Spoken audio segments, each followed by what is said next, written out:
with us being virtual. Of course, 2020 has been proven to be such a challenging year for all of us.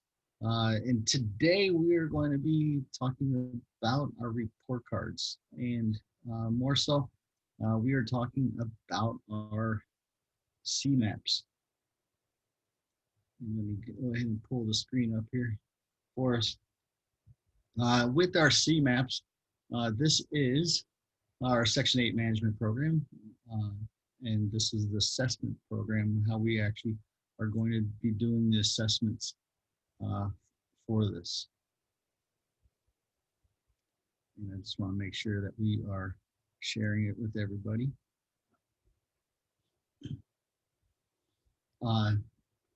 And are you able to see the screen that is showing the CMAP? Yes, it looks good.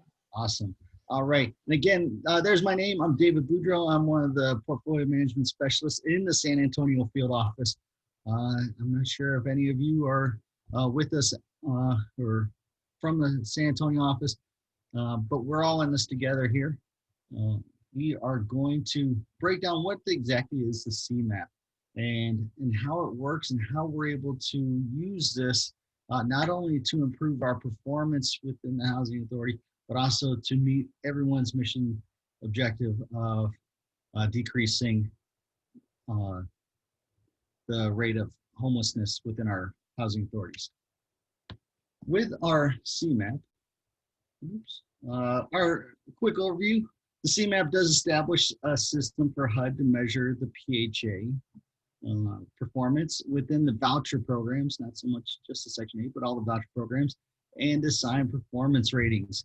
If you remember back in school, we used to hate it when the report cards come out. Now we couldn't wait to get out of school, so we would have to deal with this, and now we're back in our careers and we're having to deal with report cards again.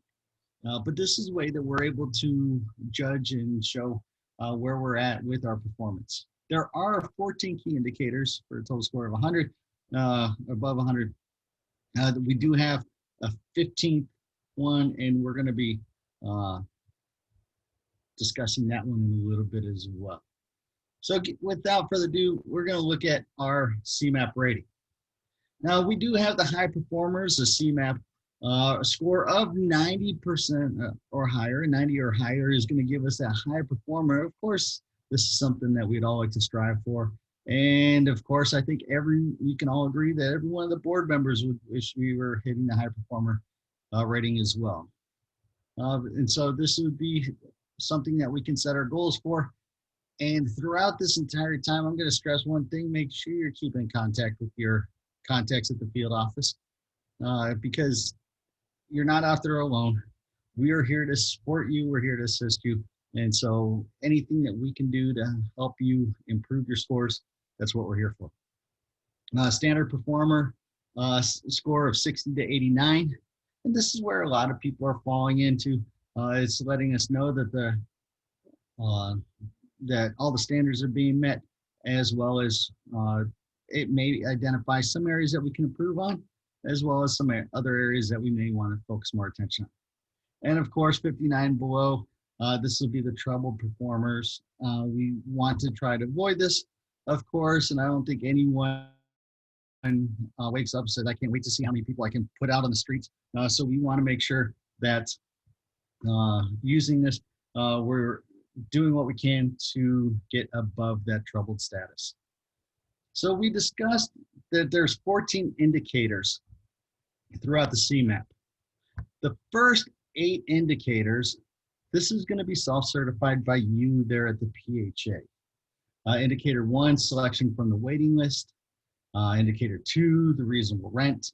Indicator 3, determination of adjusted income. Indicator 4, the utility allowance schedule.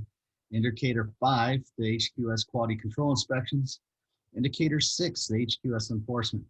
Indicator 7 is expanding housing opportunities, but this is only for those PHAs within the metropolitan FMRs. Then indicator 8, the payment standards. So these are going to be the areas in which you, the PHA, are going to certify, and it's going to come to us at HUD. Uh, Even though that you are going to be self-certifying, there's going to be certain things that we want. We want to make sure that you have a certain method in how you're certifying, as well as documentation. Because even though you're sending it out to us, you still may come out and see documentation. Sooner or later, our boss is going to let us come out and we're going to come out to visit you, or we may even do it over a conference such as this. But we would want to see documentation. We may come out and we want to look at how you were able to certify yourself with the Semap. And so we're going to search and look for the documentation. So that way you can be able to provide it for us. The next indicators 9 through 15. Of course, it says 14, but we do have that 15th one. The following indicators, these are going to be certified by HUD. And this is where we are going to be looking at all that information that you're putting into PIC. And this is where we're going to be getting that information. Indicator 9, your annual reexaminations. Indicator 10, the correct tenant rent calculations. Indicator 11, the pre-contract HQS inspections. Indicator 12, continuing the HQS inspections. Indicator 13 is the lease up. Indicator 14 is the family self-sufficiency enrollment. And finally, the indicator 15, this is our bonus round. This would be the deconcentration bonus indicator. And this is optional and only for those PHAs with the jurisdiction in the metropolitan FMR areas. So that would be separate and only applies to certain PHAs. So these, we were able to look at which ones you're going to self-certify and the ones that we are going to be looking at through HUD.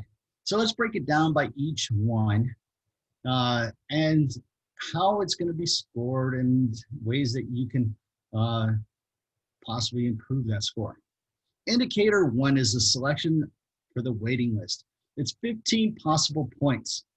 One of the things when you are certifying indicator 1, do you have a written policy? And when you're looking at your written policy, how often are you reviewing that written policy? Do you have a policy on how you select people? How do you put people on the waiting list? When do you close the waiting list? So your entire waiting list management, and sometimes the waiting list is going to be a key to the overall improvement of your Semap score.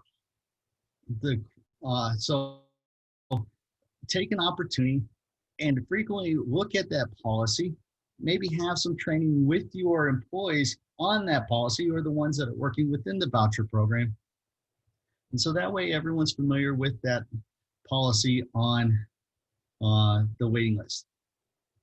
When we are looking at the indicator 1, quality control is going to show that at least 98% of the families are correctly selected, and the correctly selected in accordance to your written policy.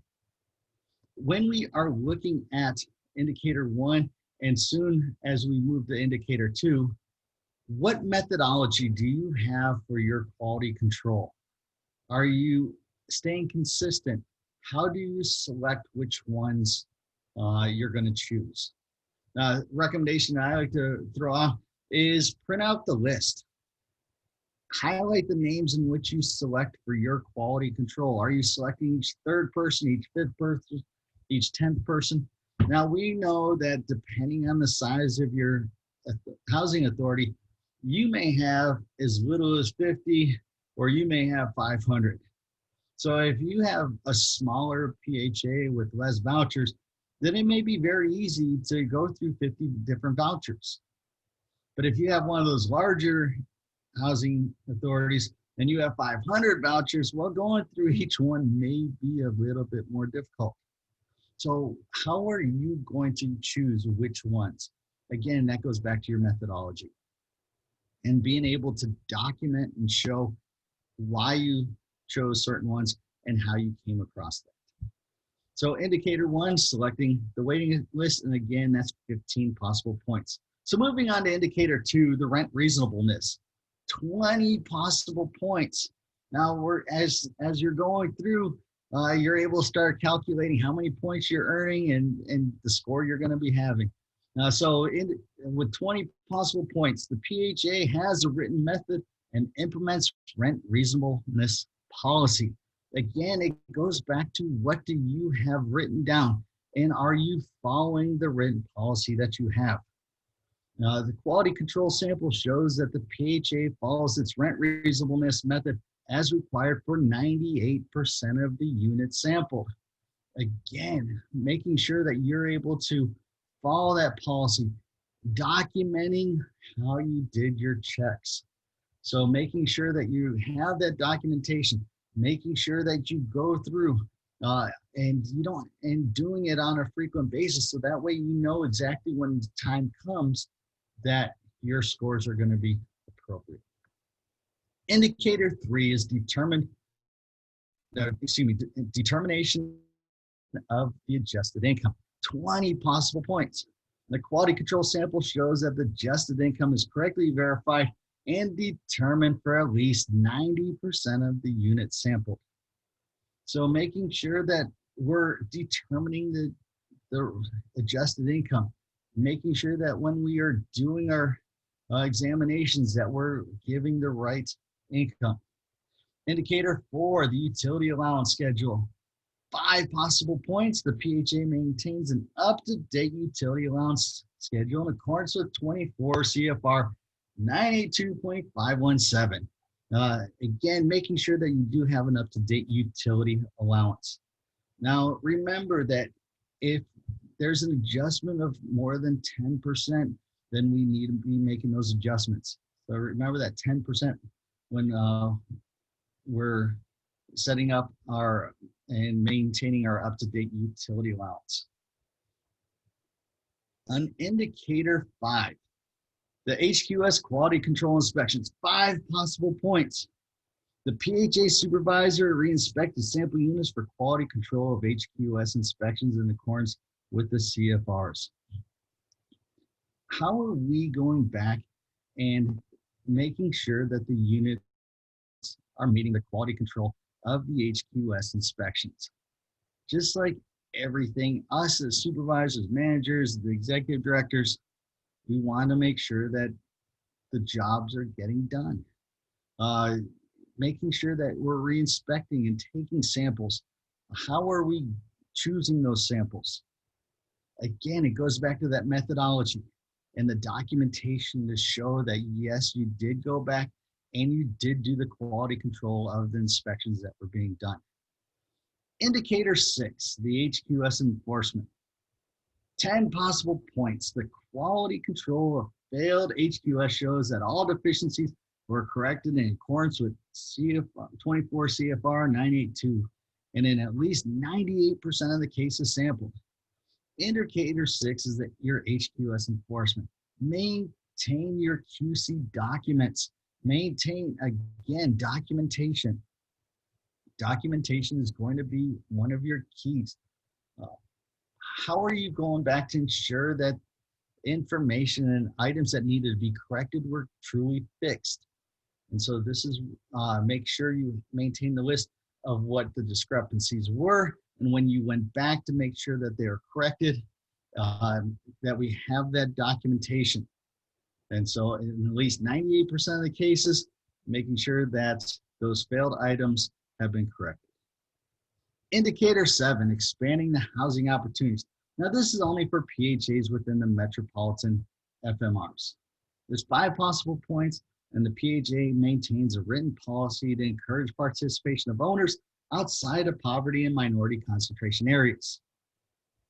So making sure that if you are within those metropolitan FMRs, you do have those written policies. Again, when you think of your written policies, if your written policies were written in 1985 or 1986, it may be time to re-look at those and update them. Look at the current trends that we're having. A lot of our policies never dictated what would we do during a time of a pandemic. Now, this year has been really different for a lot of us because we never expected to be working at home. We've never been expecting to be working remotely. We've never been dealing with massive layoffs and the pandemics and the illnesses that we're seeing this year. And so this may be a good time to relook at some of our policies, update them, maybe make them a little bit more current, and add some of these situations into them. So indicator 8, the payment standards. It's 5 possible points, and the PHA has adopted the current payment standards for the voucher program by the unit side for each fair market rent area in the PHA jurisdiction. If it's applicable, that each PHA designated part of the FMR does not exceed 100 to 110% or less than 90%, depending on your area. Now we know everyone here from Texas, every one of our areas has their own different economies, their own different demographics, and so things can change quite quickly. When the oil area is shut down, suddenly we faced a lot of people getting laid off. And so the rent started going in different directions. So being able to look at the rents, communicating with your field office representative, so that way we're aware of what's going on. So that way we can work with you if you need to get that waiver for to go above 110%. Or if you're going below the 90%. So that way we in the field office are able to work with you. And so that way we can assist you. There's no reason for you to be stressing out when we're here to assist you. So those would be the 8 indicators. And those are the ones that are going to be self-certified by you within the PHA. Our next indicator is indicator 9. This starts the indicators that are certified by us over in HUD. Indicator 9 is 10 possible points. It's the annual reexaminations. The PHA completes the reexamination for each participating family at least every 12 months.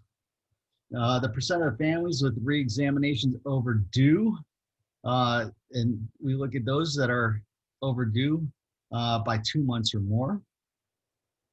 If you have less than 5% that were over 2 months, 10 points, 5 to 10%, 5 points, and below or greater than 10%, 0 points. Well, let's be honest. We all know how these reexaminations start.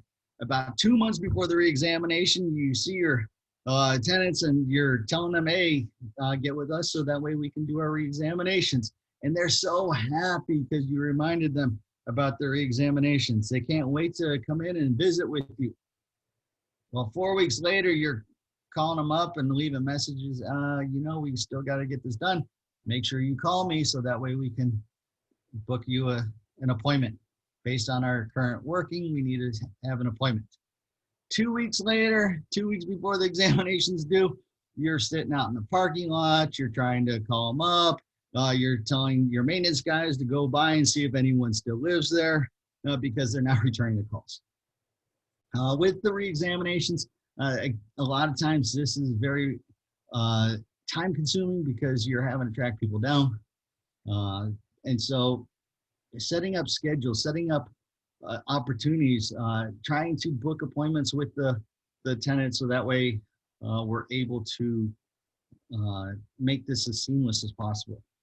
Again, the 10 possible points can really impact your score.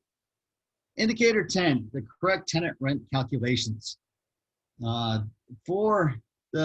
It's 5 possible points, percent of families with incorrect rent calculations. The Semap scores 0 points when more than 2% of the Housing Authority tenant rent calculations are incorrect. So with indicator 10, now I'll be very honest with you, most of the time you're getting full points for this one. Generally, you're always going to get full points. Making sure that we're giving the correct tenant rent conditions or calculations. Indicator 11, pre-contract HQS inspections. It's 5 possible points. Each newly leased unit passed the HQS inspection before the beginning date of the assisted lease and HAP contract. The CMAP will score 0 points when fewer than 98% of the newly leased units pass the HQS inspection before the beginning of the lease and HAP. Let's remember that it's very important that the family cannot move into the unit prior to passing the HQS inspection.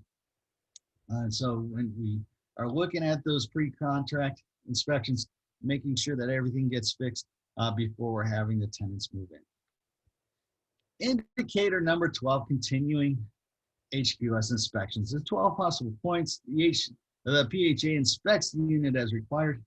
The CMAP, if you're making sure that you're getting your inspections done, those continuing inspections, you can gain up to 10 points. 5 to 10% is 5 points. And if you are not meeting at least 10%, it's 0 points. Indicator 13. This, for some people, seems like it's the dreaded one. It's the lease up. This one seems like it's sometimes the most challenging of the indicators. It's 20 possible points. The PHA executes assistance contracts on behalf of the eligible families for the number of units that has been under the budget for at least 1 year. CMAP scores 0 points when utilization is less than 95% on an annual basis. We know that there are challenges for you. When you are looking at your lease up, what is your lease up rates? Are you having challenges? Again, we want to work with you in order to help you get as maximum points as possible. It goes back to our mission of what we do. Our mission is to try and decrease the homelessness within our housing authorities or something to that extent. We don't want to see more people be on the streets. We want to see what do we need to do to get them off the streets. How can we help you get your units leased? Sometimes it's just that outside perspective of reaching out, talking to us, and us throwing out suggestions. It may be that outside perspective that can really give you that great idea in improving your lease up. There are some of the people out there that they may be new. You may be new to this whole housing situation. You may not know or have the experience which some of the others are. If you reach out to us, we know who has some of the higher lease up. We can get you in touch, network, build that network amongst each other. And so that way we can use each other's skills. We can use each other's talents. We can use each other to improve the lease up of our units. So don't suffer in silence here. This is where we can all work together for the lease up. Indicator 14, this is your family self-sufficiency enrollment. It's 10 possible points. This is for those PHAs with mandatory FSS programs. PHA is enrolled families as required. PHA, if you do have the mandatory family self-sufficiency enrollment, at least 60% of your mandatory slots are filled. And you're making progress in supporting the FSS program as measured by the percent of the currently enrolled families. So that would be for those that would apply to 10 possible points. Indicator 15, that of course was our bonus one. Those would be for the PHAs within the mandatory FSS program. It's optional and only for PHAs with jurisdiction in the metropolitan FMR areas. The PHA submits deconcentration data with its certification, and so that way it will justify those 5 points.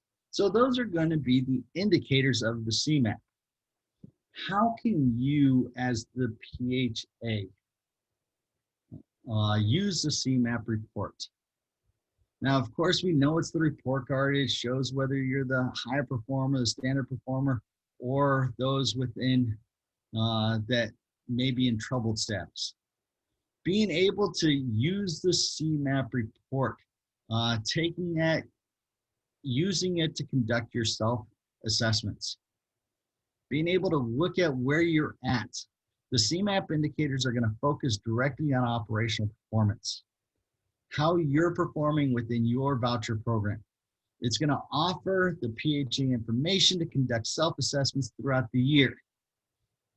Ideally, we want to make sure that we're doing those self-assessments throughout the year. So that way, when the time comes for you to do your self-assessment, to do your self-certification, and you are putting the information in, you're already aware of what needs to be fixed or to have taken steps to make corrections. Doing it throughout the year, you're able to see maybe there's a certain time frame where the different indicators will be going up or going down. And so this will help you with your graphs, and it'll help you with your demographics on what you need to do to correct or prepare for certain situations. It's also going to allow you at the PHA to know your project and what score you would be getting if we were to come out and score you at that moment. So it's giving you a good opportunity to know your score ahead of time. It gives you a projection in order for you to be able to use. This in turn can also help improve your performance. The PHAs can use the Semap indicator report to determine how well it manages your voucher program. It's going to identify your strengths and weaknesses. Again, being able to identify those strengths and weaknesses, you know what's going good as well as where do you need to improve. Us as the executive directors, the supervisors, the managers, the program directors, the board members, how are we able to rate and judge our workers? And we're able to focus on the particular identifiers in order to know which areas we may need improvement. So if we're not following up on our inspections, then we may need to reach out to those responsible people and be able to work with them, coach and mentor them into making sure that we're getting those inspections followed up on and completed properly. It's also going to provide local areas to improve. Us here at HUD, we use this so that way we're able to identify what areas and what housing authorities can use more assistance.